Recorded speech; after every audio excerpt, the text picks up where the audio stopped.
apa sih yang kita bisa lakukan untuk orang-orang sekeliling kita, untuk lingkungan kita gitu. Saya lihat banyak orang mempunyai misi-misi yang seperti itu. Bagi saya sih, saya ngomong waktu itu sama staf-staf ini juga, ayo dong kita belajar sesuatu yang baik nih, organik, untuk kita, untuk masyarakat, untuk orang lain yang membutuhkan gitu. Ayo kita tularin dah supaya lebih bagus gitu semuanya gitu. Moto kita kan for a healthier world. Bagaimana kita tuh bisa menjadikan dunia itu yang lebih sehat gitu dari makanannya gitu.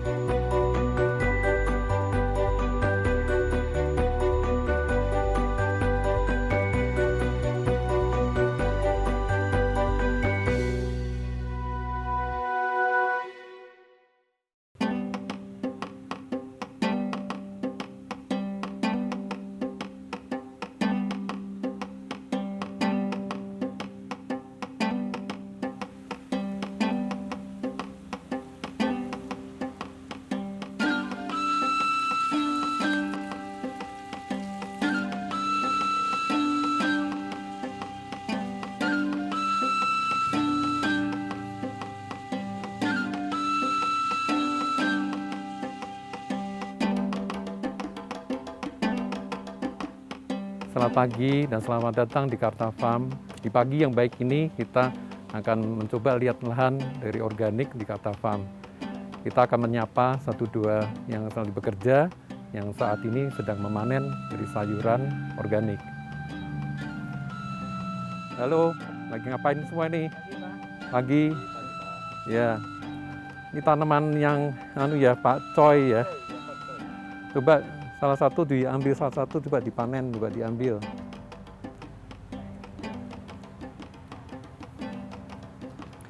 Nah ini untuk hasil dari organik, bisa dilihat, jadi hamanya sangat minim.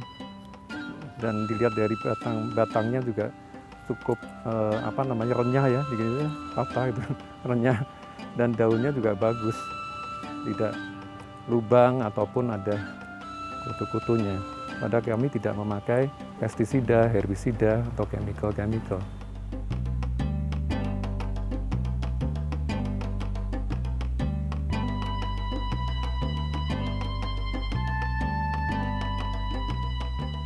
Karta Farm ini didirikan kira-kira 2 tahun yang lalu. Kita masukin pandemi, kira-kira 2 tahun ke 3 tahun ini didirikan. Tahun 2019 awal lah Bu, kira-kira gitu. Kita memulai perkebunan Karta Farm.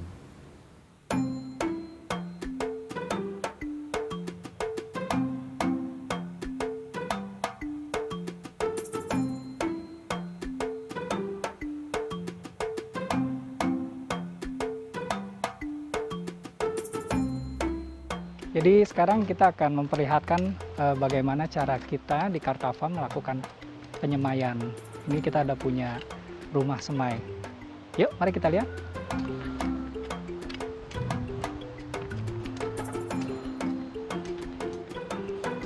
Tahap untuk melakukan penyemaian pertama kali adalah kita siapkan dulu media semainya. Jadi media semainya itu 80% terdiri dari sekam bakar. Kemudian 20% ini adalah perbandingan antara vermicompost dengan kokopit. Jadi kita sudah siapkan bahan-bahannya ada di sini, dan itu ada juga tempat yang sudah disiapkan untuk mengaduk media semainya.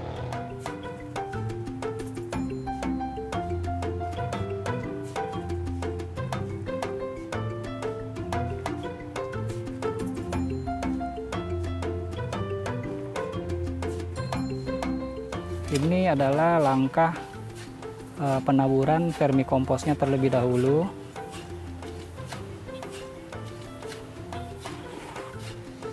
Nah, ini adalah tahap yang kokopitnya. Kita taburkan juga sama seperti tadi, sambil diaduk agar rata. Jadi kokopit ini sangat berguna sekali untuk menjaga humidity atau kelembapan si media kompos.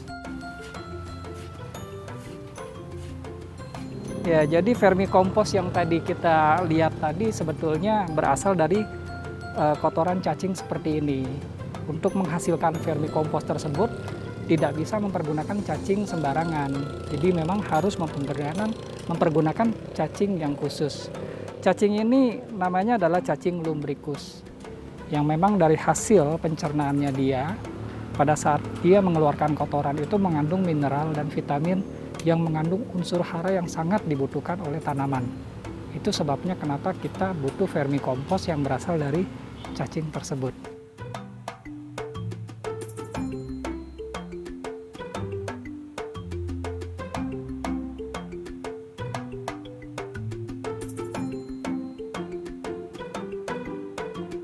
Ya ini yang sering ditanya oleh teman-teman saya juga sebenarnya.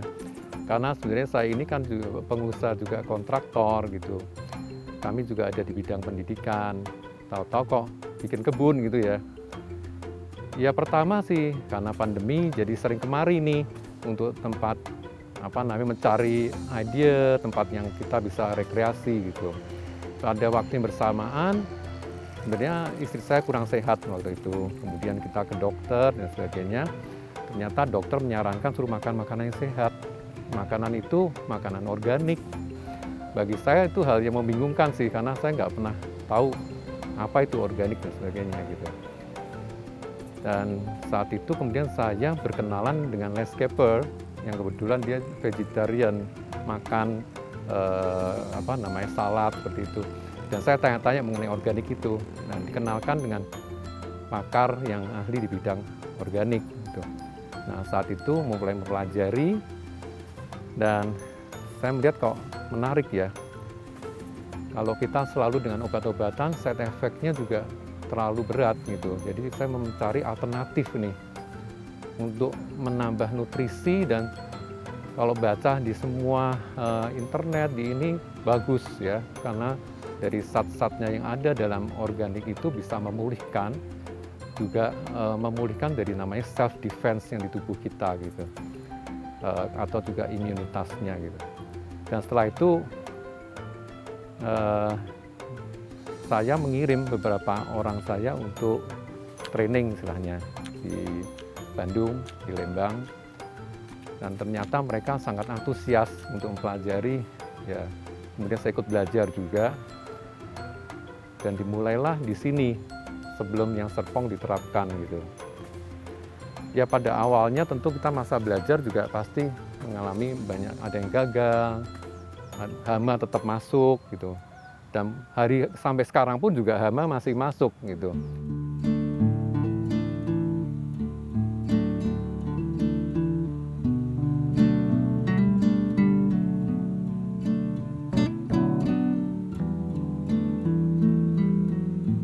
Ya ini mata air Kartafam.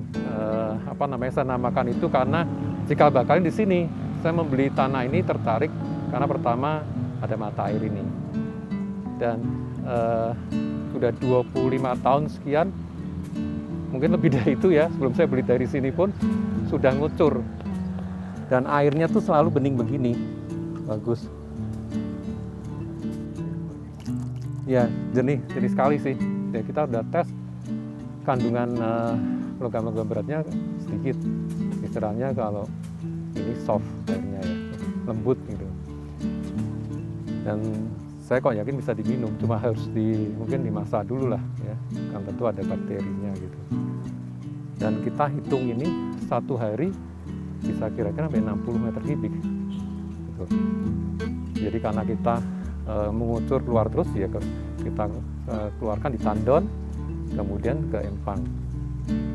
Sisanya kemudian diambil dari empang untuk pertanian.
Nanti prosesnya adalah setelah kita siapkan medianya ke dalam box ini, kita akan mempergunakan cetakan. Cetakan yang sudah dibentuk seperti ini. Papannya ini kita mempergunakan triplex. Kemudian ada baut 10 ini sebetulnya ya, ukurannya baut 10 dengan kedalaman 2 sampai 2,5 cm. Jadi waktu pas nembus ini ada sisa sekitar setengah senti keluar. Tujuannya adalah pada waktu saat kita melakukan pencetakan, maka lubang yang sudah dibuat di dalam cetakan tadi akan seragam ke masing-masing media styrofoam box yang sudah kita buat. Nah, seperti ini. Jadi sangat praktis sebetulnya. Nanti para pekerja tinggal memasukkan semai-semai benih-benih yang sudah disiapkan ke dalam lubang-lubang tersebut.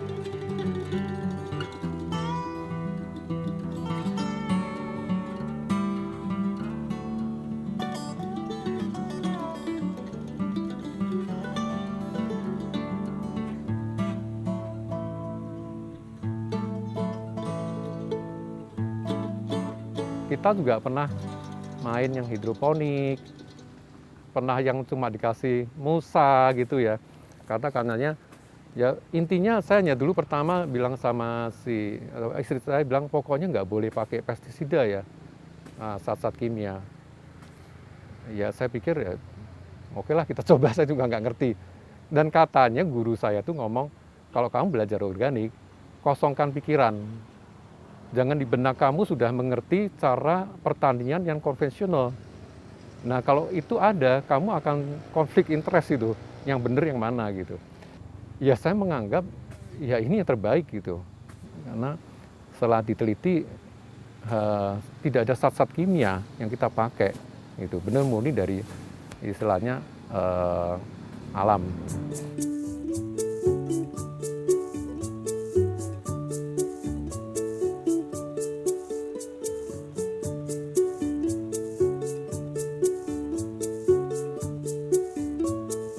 Manajemen hama ini agak ribet sekali dalam urusan organik. Tidak semudah yang kita bayangkan gitu. Karena yaitu tadi komitmen kita harus bersahabat dengan si serangga, si hama, karena faktor ekosistem tadi kan. Kita tidak bisa sembarangan membunuh mereka begitu saja gitu. Satu circle yang harus kita pertahankan, satu siklus di mana yang namanya hama nanti akan mengundang predator. Predator ini juga nanti akan mengundang lagi yang lainnya, terus menjadi sebuah rantai makanan yang secara alami ujung-ujungnya akan menguntungkan kita juga gitu.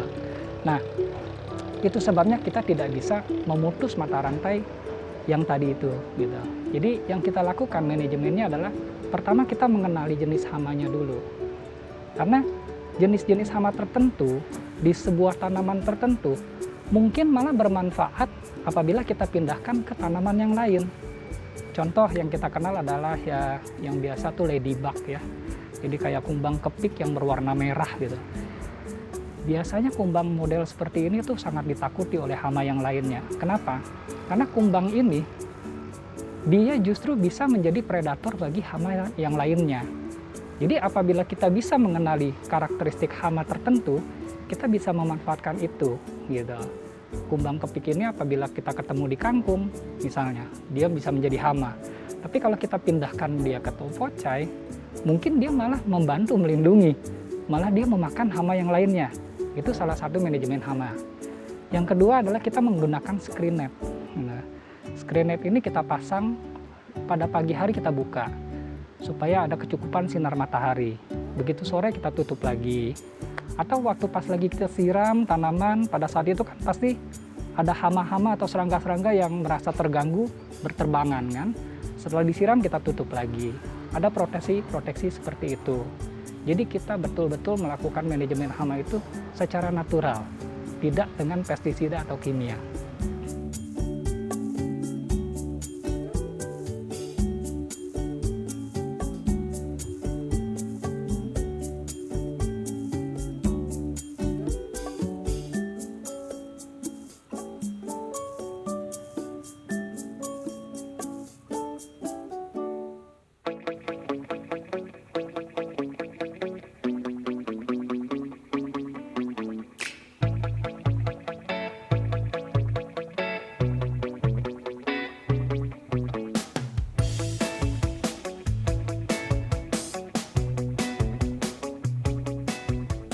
manfaat dari perkebunan organik ini sendiri bagi warga di sini ya, terutama bagi petani-petani di sini. Kita juga sebetulnya mengambil petani yang berasal dari sini juga, warga sini juga, penduduk sini juga. Dimana kita tahu sebetulnya di area sini banyak sekali sebetulnya perkebunan. Tetapi mereka lebih terbiasa dengan perkebunan tradisional karena memang dari kecil gitu ya, sampai dewasa, sampai tua. Dan yang namanya perkebunan organik ini mungkin adalah hal yang baru ya buat mereka gitu. Dan kita juga tahu bahwa yang namanya organik itu kendalanya terutama di edukasional sih gitu. Nah, pada saat para petani itu bergabung dengan kita, sebetulnya mereka juga cukup senang karena mereka mendapatkan pengetahuan yang lebih, terutama bagaimana caranya sebetulnya bisa menemukan nutrisi yang lebih sehat dibanding yang biasanya mereka kenal sejak kecil gitu.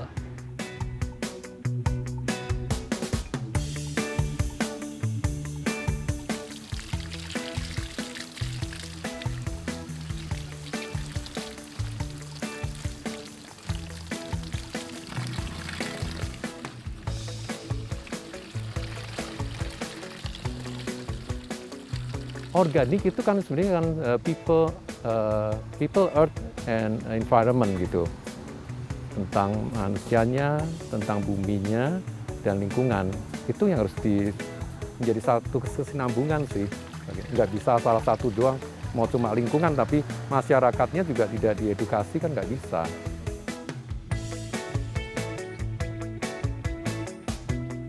Tadinya kita hanya ke teman-teman di lingkungan. Kebetulan saya tinggal di Jakarta Barat gitu. Tadinya saya iseng-iseng masuk ke grup RT gitu. Terus tanggapannya lumayan. Satu hari saya pernah cuma produksi pakcoy, tahu-tahu meludak, terus saya kaget juga.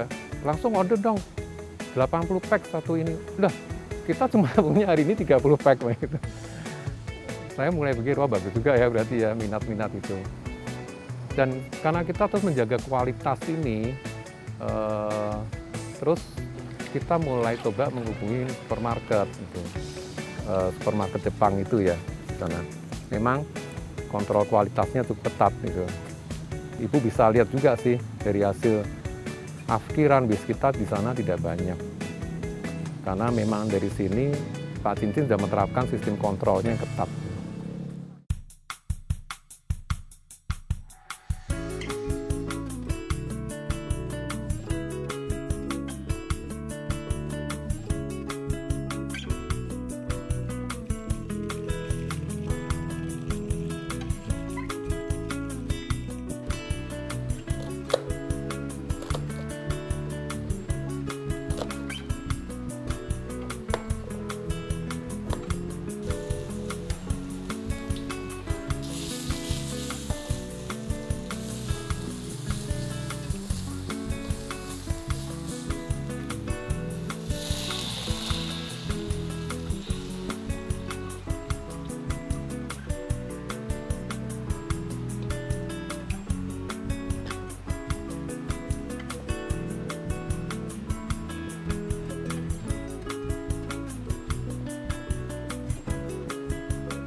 Kalau jujur sih belum secara terbuka itu orang melihat apa ya organik itu ya. Terus mungkin kalau belum merasakan manfaatnya ya adem-adem aja, mungkin belum perlu banget gitu. Mereka agak melihat memang organik ini lebih mahal Bu dari sayuran-sayuran biasa, karena dengan cara pengolahan dan mungkin produktivitas tidak seperti konvensional sayuran. Kasih ini tumbuh cepat, panen. Kalau kita kan alam gitu, kena hujan angin gede, ntar masalah gitu. Jadi banyak hal-hal yang perlu diperhatikan sebetulnya. Tapi that's very good sih untuk dari hal pemasaran dan sebagainya sih lebih baik. Gitu.